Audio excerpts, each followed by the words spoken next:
जळगाव शहरातील वैभव असलेले बेरून तलावाच्या ठिकाणी आपण आज आहोत. या ठिकाणी आपण पाहू शकतो की या ठिकाणी मेरून तलावाच्या या किनाऱ्यावरती सुशोभीकरणाचे काम सुरू आहे.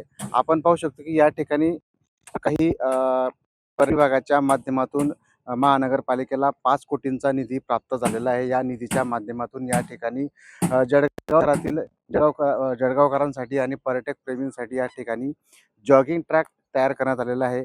गेल्या अनेक वर्षांपासून या परिसरामध्ये सुशोभीकरण व्हावं अशी जळगावकरांची आणि नागरिकांची मागणी होती. या ठिकाणी आता या ठिकाणी कामाला सुरुवात झालेली आहे. गेल्या अनेक वर्षांपासून या ठिकाणी या मेरून तलावात सुशोभीकरण करावे यासाठी सातत्याने महानगरपालिकेच्या माध्यमातून या ठिकाणी 2 सिमेंटचे भिंत उभारल्या गेलेल्या आहेत आणि त्या भिंतीच्या माध्यमातून या ठिकाणी मातीचा भराव टाकला जाणार आहे. त्यामुळे आता भविष्यात जवळपास 2 वर्षांचा कालावधी किंवा त्याहूनही अधिक कालावधी लागू शकतो. हे पूर्ण होण्यासाठी या ठिकाणी आपण जे आता दृश्य पाहू शकतायत त्या ठिकाणी एक जवळपास 35 फुटांचा तिरंगा झेंडा या ठिकाणी उभारण्यात येण्याचं नियोजन आहे. त्यामुळे याचं देखील काम या ठिकाणी पूर्ण करण्यात येत आहे.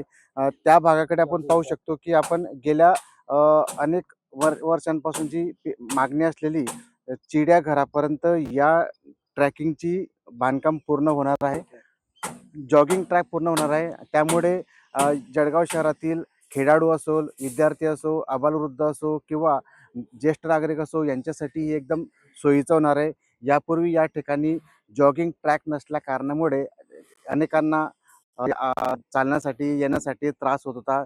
तसेच जॉगिंग ट्रॅकच्या बाजूला देखील काही बैठकीची व्यवस्था केली जाणार आहे, ज्यामुळे प्रत्येक वृद्धांना नागरिकांना या ठिकाणी निसर्गाचा आनंद घेता येणार आहे. या ठिकाणी आपण तलावात पाहू शकतो की या ठिकाणी विदेशी पाहुणे म्हणजेच पक्षी या ठिकाणी वेगवेगळ्या प्रकारचे आहेत. या ठिकाणी चांगल्या प्रमाणावर पाणी असल्या कारणामुळे त्यांचे देखील या ठिकाणी वास्तव्यात येत असल्याचे पाहायला मिळत आहे. त्यामुळे आगामी काळात लवकरच हे काम पूर्ण व्हावे अशी मागणी नागरिकांकडून केली जात आहे. पण आता प्रत्यक्षात या कामाला सुरुवात झाल्यामुळे आगामी 2 वर्षामध्ये या जॉगिंग ट्रॅकचे काम पूर्ण होण्याचे पाहायला मिळणार आहे. जितेंद्र कोतवाल, LS मराठी, जळगाव.